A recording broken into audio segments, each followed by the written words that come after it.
51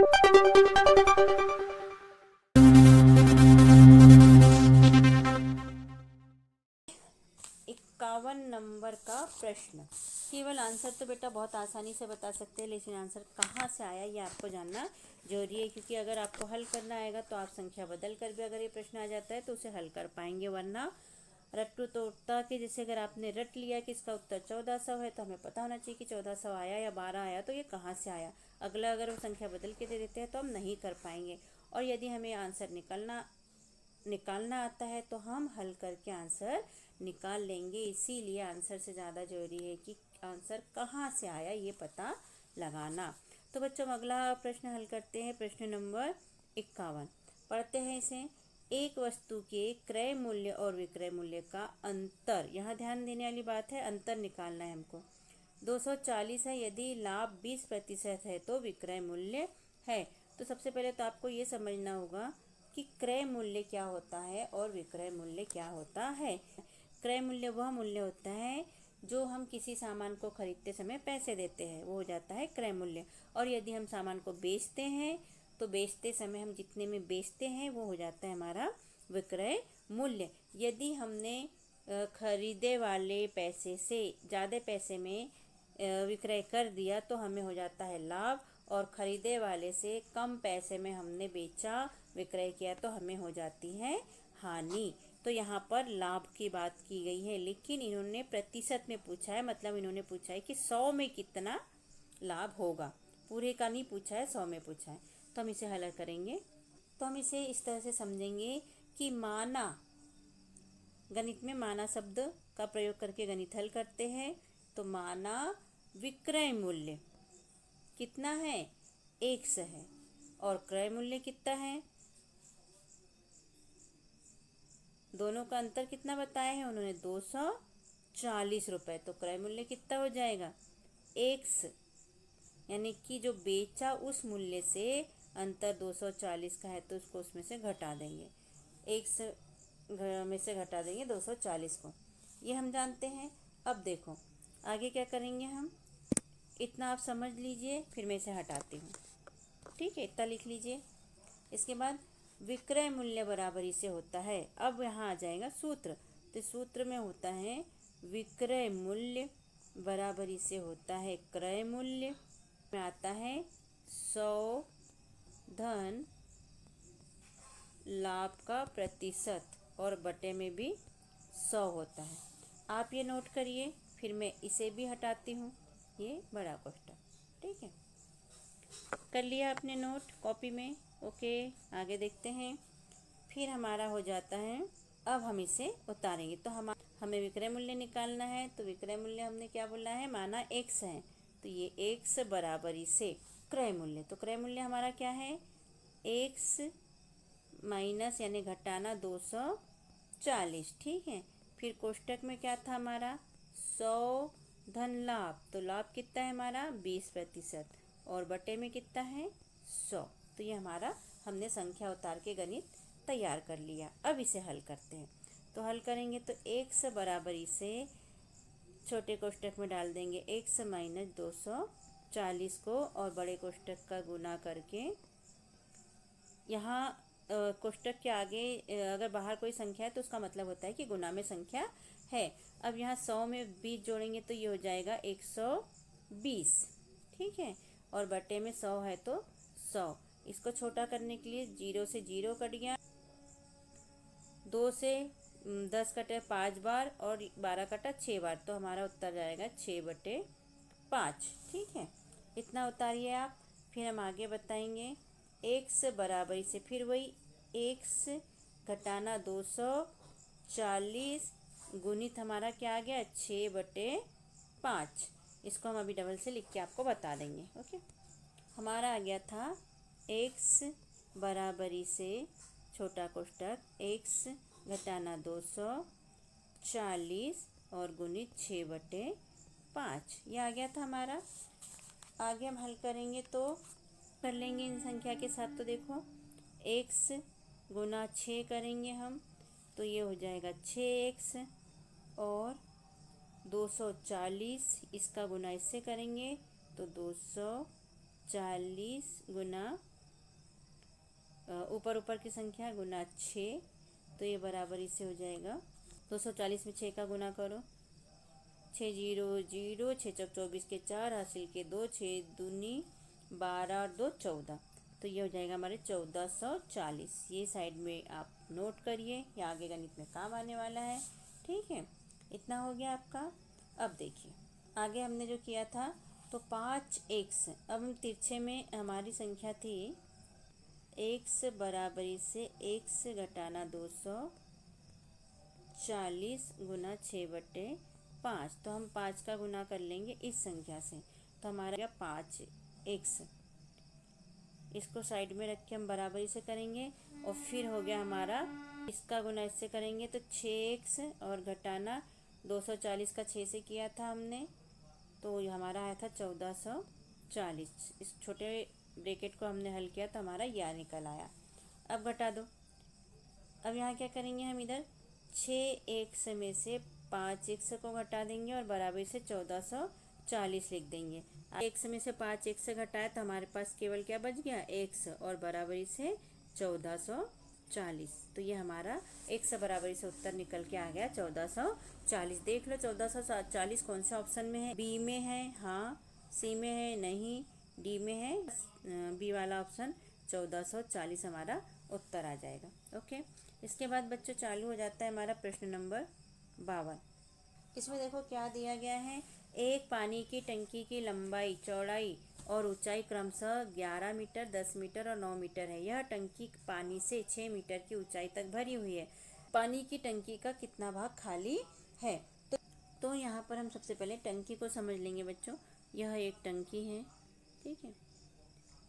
अब इसमें इसकी ऊंचाई कितनी दी है, 9 मीटर की ऊंचाई दी है, और 9 मीटर में से पानी की टंकी 6 मीटर ऊंचाई तक भरी हुई है। मतलब 9 का 6 क्या हो जाएगा, तीसरा भाग। कौन सा भाग, हम इसको बांट देते हैं 9 भागों में, मान के चलो, तो ये 6 तक भरा है। 1 2 3 4 5 6 7 8 9, 9 मीटर ये लंबी है।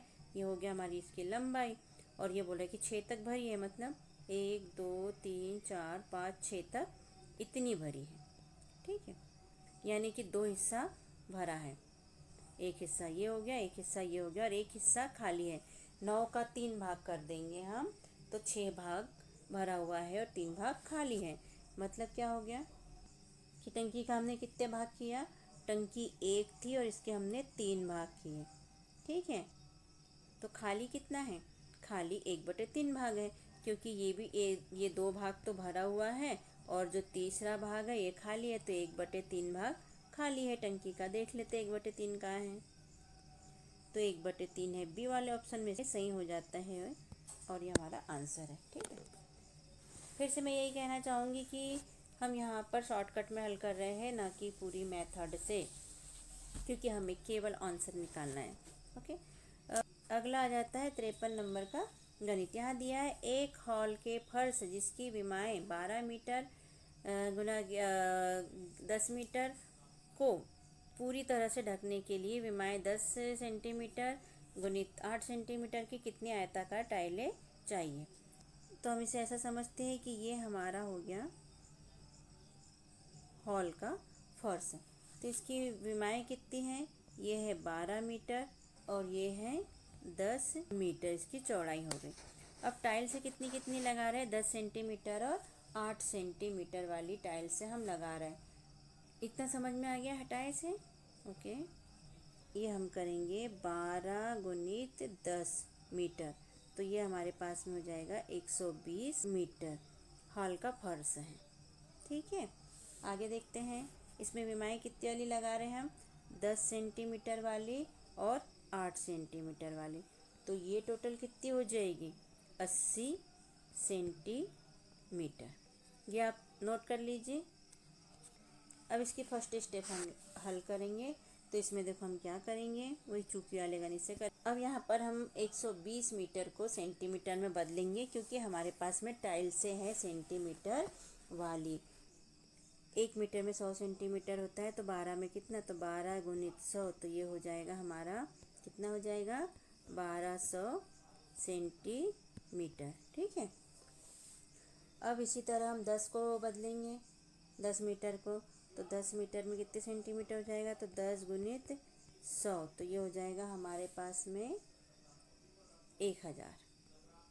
ठीक है, सेंटीमीटर मतलब कितना आ गया, 1200 सेंटीमीटर और 1000 सेंटीमीटर की याद रखिए। तो अब क्षेत्रफल निकालेंगे हम हॉल का, तो हॉल का क्षेत्रफल कितना हो जाएगा, 1200 गुणित 1000, लंबाई गुणित चौड़ाई। ठीक है, तो ये हमारे पास में कितना हो जाएगा, गुना करेंगे हम तो 3 और 2 5 जीरो लग जाएंगे, 1 2 3 4 5, मतलब पढ़ेंगे कैसे, इकाई, दहाई, सैकड़ा, हज़ार, 10,000, लाख और 10 लाख, 12 लाख। कितना हो गया हमारे पास में, 12 लाख सेंटीमीटर। इसी तरह हम का क्षेत्रफल निकाल लेंगे हम, तो टाइल से कितनी है अपनी, 10 गुणित 8, सेंटीमीटर में पहले से दिया है इसलिए हम 10 गुणित 8 कर लेंगे, तो ये हो जाएगी हमारे पास में एक टाइल से 80 सेंटीमीटर की। अब जब एक टाइल से 80 सेंटीमीटर की है तो हमें कितने सेंटीमीटर चाहिए, हमें 12 लाख सेंटीमीटर चाहिए, तो 12 लाख में 80 का भाग दे देंगे। कितने का भाग देना है हमको, 80 का। 80 एकम 80। ठीक है बच्चे, उतारा 0,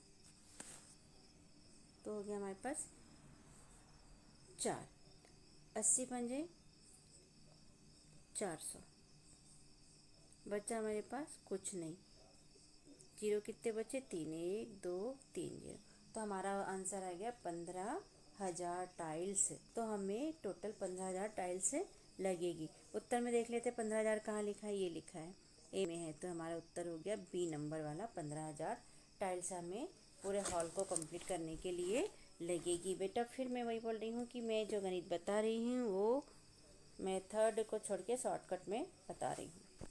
आगे आ जाता है प्रश्न नंबर 54। यदि एक विक्रेता मतलब बेचने वाला एक कुर्सी को 15% लाभ के स्थान पर 8% लाभ पर बेचता है तो उसे 56 रुपये कम मिलते हैं। कुर्सी का क्रय मूल्य क्या है। क्रय मूल्य और विक्रय मूल्य हम पहले समझ चुके हैं। ठीक है, इसके पहले वाले गणित में हमने समझा दिया है।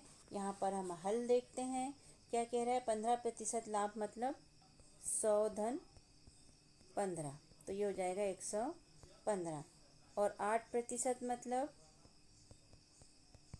100 धन 8, तो ये हो जाएगा 108। नोट करिए आप इतना। माना कुर्सी का मूल्य कितना है, 100 है। कितना मानेंगे, 100। नोट करिए, आगे बढ़ते हैं। माना कुर्सी का मूल्य कितना है, 100 है। 100 गुना लिख लेंगे अब, 115 बटे 100 घटाना 100 गुणित 108 बटे 100 बराबर से कितना है, 56 रुपये कम प्राप्त होते हैं। तो इसको हल करेंगे, तो हल करने के बाद देखो 100 बराबरी से 115 में से 108 को घटाएंगे तो कितना बच जाएगा, 7। तो हम यहाँ लिख लेंगे 7x बटा 100 बराबरी से कितना है, 56। फिर लिखेंगे अगली स्टेप, 7x बराबरी से यहाँ पर 100 को उधर ले जाएंगे तो 56 गुणित कितना हो जाएगा, 100 हो जाएगा। तो कितना आ गया हमारा। आगे स्टेप में हम लिखते हैं तो 1 बराबरी से आगे की स्टेप है हमारी, 1 बराबरी से 56 गुणित 100 और 7 को हम ला लेंगे बटे में, तो ये हो गया 56 गुणित 100 बटे 7। इसको हल करेंगे तो हल करने के बाद हमारा 5600 बटे 7 आ जाएगा। क्या आ जाएगा, 5600 बटे 7। तो बच्चों अगली स्टेप हमारी आ जाएगी, 1 बराबरी से 5600 में 7 का भाग देंगे तो ये 800 आ जाएगा। तो ये हो गया हमारा 800 रुपये।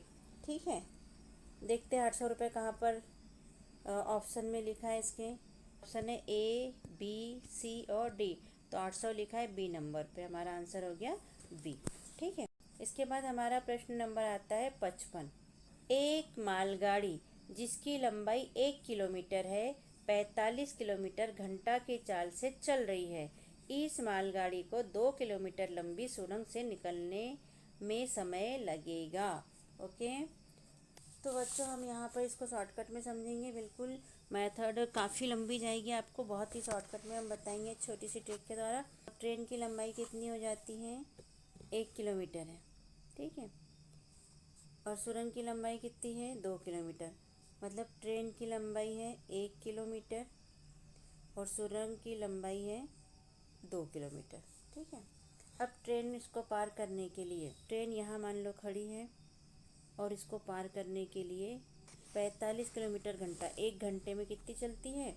45 किलोमीटर। ओके, तो यहाँ पहले हम देखेंगे कि ट्रेन अगर यहाँ से चालू होकर यहाँ तक जाती है, मतलब 1 किलोमीटर जाती है और फिर उसे जाना पड़ेगा 2 किलोमीटर, लेकिन पार करने के लिए उन्होंने में लिखा है तो बाहर निकलना है, तो बाहर निकलने के लिए ट्रेन यहाँ आएगी तब 2 किलोमीटर हो जाएगा। लेकिन वो जब इसको यहाँ इसका रहेगा सामने वाला भाग और यहाँ रहेगा पीछे वाला भाग,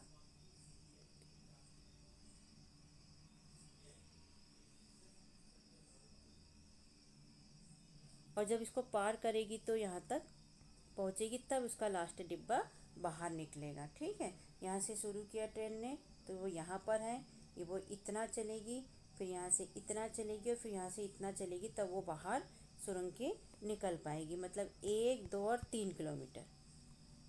कितना चलेगी ट्रेन? 3 किलोमीटर, ठीक है। इतना समझ में आया? तो ट्रेन को सुरंग पार करने के लिए कितना चलना पड़ेगा? 3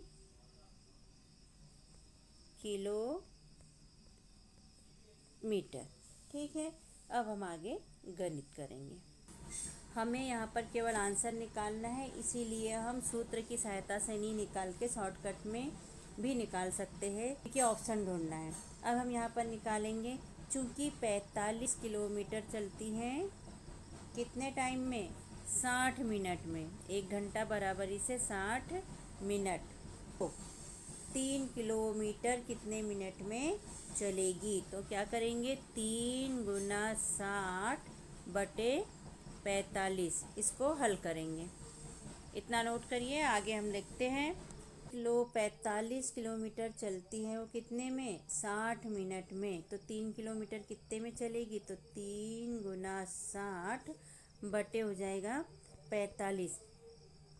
60 में 3 का गुना करेंगे तो ये हो जाएगा 180 बटे 45। मतलब 180 में 45 का भाग देंगे तो अगली स्टेप हमारी निकल आएगी 4। कितनी निकल आएगी? 4। तो ये हो गया 4 मिनट। क्या हो गया? 4 मिनट। मतलब हमारा उत्तर हो गया कि सुरंग को पार करने में कितने मिनट लगेंगे, उसको 4 मिनट। देख लेते हैं कि हमारा ABCD में से 4 मिनट कहाँ लिखे हैं। 4 मिनट, तो हमारा उत्तर हो गया D, 4 मिनट। ओके, आगे गणित हम हल करते हैं। 56 नंबर का 5555 को लिखा जाता है। ए में 5055 लिखा है, गलत। बी में 5505 लिखा है, नहीं। सी में 5550 लिखा है, नहीं। और डी में लिखा है 5555। तो हमारा आंसर हो गया 5555। डी नंबर वाला सही हो गया, ठीक है। अगला हमारा है प्रश्न नंबर 57। सभी अंकों 9, 7, 0 और 4 का प्रयोग कर 4 अंकीय बड़ी से बड़ी संख्या तथा छोटी से छोटी संख्या का अंतर क्या है। तो सबसे पहले तो हम ये देख लेंगे कि बड़ी संख्या कौन सी बनेगी और छोटी संख्या कौन सी बनेगी। तो बड़ी संख्या हमारी बनती है 9, 7, 4 और 0, 9740। और सबसे छोटी संख्या कौन सी बन जाएगी हमारी इसमें? सबसे छोटी संख्या हमारी बनेगी 4079। क्योंकि 0 को हम पहले नहीं ले सकते, इसलिए फिर बची सबसे छोटी 4। तो 4 को लेंगे, फिर 0 को लेंगे, फिर 7 को और 9, तो 4079। तो इसको इसमें से घटा देंगे तो हमारा अंतर निकल आया 5661। देखो कहाँ है 5661? ए में नहीं है, बी में नहीं है, सी में नहीं है और डी में है। तो हमारा आंसर हो गया डी नंबर वाला ऑप्शन राइट हो गया, ठीक है। इसके बाद प्रश्न नंबर आता है हमारे पास में 58। दो संख्याओं का योगफल 8 तथा उनका गुणनफल 15 है, इसके व्युत्क्रमों का योग क्या होगा। तो दो संख्याओं का योग कितना दिया है इन्होंने? 8, और गुणनफल कितना दिया है? 15। तो ये हो जाएगा 8/15, ठीक है। ये वाला ए वाला आंसर हो जाएगा हमारा उत्तर। इसको समझने के लिए ऐसा समझ लेते हैं कि माना 2 अंक है हमारे पास में, है 2 अंक है हमारे पास में x और y, तो x धन y बराबरी से कितना बता रहे हैं वो 8 है, तो x y बराबरी से हो जाएगा, x धन y बराबरी से बोल रहे हैं कि 8 है और गुणनफल कितना है 15, यानी x y का गुणनफल बोल रहे हैं कि 15 है। तो इनका योग हो जाएगा 1/x धन 1/y बराबरी से x धन y बटा xy। ठीक है, इतना नोट करो, फिर आगे बताते हैं। अब यहाँ पर हमारा x धन y था 8, कितना था x धन y 8 था, तो बराबरी से 8 लिखेंगे और xy कितना है हमारा 15, तो नीचे 15 लिख देंगे जो कि हमारा ए आंसर है। ठीक है, एक संख्या ये दी है हमारे पास में, इसके बाद में यहाँ तक दी है, दूसरी संख्या ये दी है और तीसरी संख्या ये दी है। तो इन तीनों का महत्तम समापवर्तक क्या है ये हमसे पूछ रहे हैं। ओके, समझ में आया? ये पहली, दूसरी संख्या और तीसरी संख्या का महत्तम समापवर्तक क्या है ये हमसे पूछ रहे हैं। तो देखो, महत्तम समापवर्तक के लिए क्या करेंगे हम, कॉमन कौन सी चीज़ है यहाँ पर सबसे ज़्यादा, 2 यहाँ पर भी है, यहाँ पर भी 2 यहाँ पर भी है, 2 स्क्वायर इसमें भी है, 2 स्क्वायर इसमें भी है, 2 स्क्वायर इसमें भी है। तो आंसर में देख लेते हैं, सभी में ये इसमें नहीं है तो ये तो हो ही नहीं सकता, इसमें भी नहीं है तो ये हो नहीं सकता। अब बच्चे हमारे पास ए और डी, तो ए डी में से देख लेते हैं हमारे पास कौन सा आएगा। तो देखते हैं आगे। अब 3 का क्यूब, 3 काय में है, इसमें है, पहले में, दूसरे में भी है और तीसरे में भी है। तो 3, लेकिन 2 दिया है तो 3 2 भी तीनों में है। तो अभी आगे का देखते हैं, इतनी तो दोनों, इतना इसमें भी है और इतना ही इसमें भी है। तो हम आगे देखेंगे। गुणा 5, तो पहली संख्या में 5 है क्या? हाँ है। दूसरी में 5 है और तीसरी में भी 5 है। ठीक है, ये पहली में 5, ये दूसरी में 5 और ये तीसरी में केवल 5, तो हम ये लिख देंगे 5। आगे देखते हैं 7, तो 7 पहली संख्या में 7 नहीं है, इसीलिए 7 वाला ऑप्शन मतलब ए वाला, तो बी पहले से रॉन्ग था, सी पहले से रॉन्ग था। ए और डी में से यहाँ 5 दिया, यहाँ 7, तो 7 तो है ही नहीं क्योंकि पहली संख्या में 7 नहीं है, 7 वाली कोई भी संख्या नहीं है, इसलिए ए भी नहीं हो सकता। तो हमारा ऑप्शन केवल डी हो सकता है और ये हमारा सही उत्तर है डी नंबर का। ओके, अगला है हमारा, यदि 3 क्रमागत संख्याओं का योग 15 है तो बीच वाली संख्या वर्ग होगी। तो कौन सी होगी? तो हम मान लेते हैं कि 3 संख्या हमारे पास में कौन कौन सी है। x, हमने क्या माना कि पहली संख्या x, दूसरी x धन 1 और तीसरी x धन 2। तो ये हो जाएगा हमारा 1x, 2x और 3x। 3x धन क्या हो गया, 2 और 1 3 हो गया, 3 बराबरी से, यानी तीनों एक से बराबरी से मिलाकर क्या दो, योगफल क्या दे रहा है हमारे पास में 15, तो बराबरी से 15। अब 3x बराबरी से 15 और इस 3 को हम माइनस में ला लेंगे तो -3 हो जाएगा, घटाना 3 कर देंगे। फिर 3x बराबरी से 15 में से 3 गया तो कितना आ गया 12। ओके, आगे देखते हैं क्या आया था हमारे पास में, क्या आया था हमारे पास में 3x बराबरी से 12। आगे हल करते हैं तो x बराबरी से 12/3 आ जाएगा, 3 एकम 3 और 3 चौक 12, इसका भाग दे देंगे, काट पीट देंगे तो बचेगा हमारे पास में केवल 4। ठीक, यहाँ तक समझ में आ गया। आगे देखते हैं, अब हमारे पास में मध्य संख्या कौन सी आ गई, 4।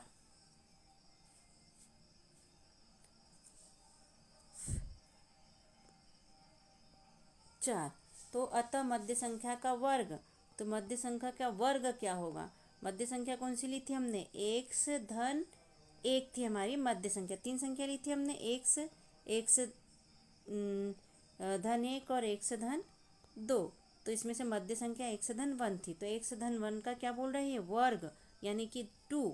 तो इसका वर्ग क्या हो जाएगा हमारे पास, 4 धन 1, इसका वर्ग। तो 4 धन 1 कितना हो जाता है 5। कितना हो जाता है 5। तो 5 का वर्ग क्या आ गया था हमारे पास में 5 का वर्ग। तो 5 का वर्ग मतलब 5 गुना 5। तो बराबरी से हमारा उत्तर आ गया 25। कहाँ है 25? ए में है नहीं है, बी में है 25, सी में नहीं है, डी में नहीं है। तो हमारा उत्तर हो गया बी वाला। ओके, और हमारा आंसर हो गया 25। ठीक, ओके।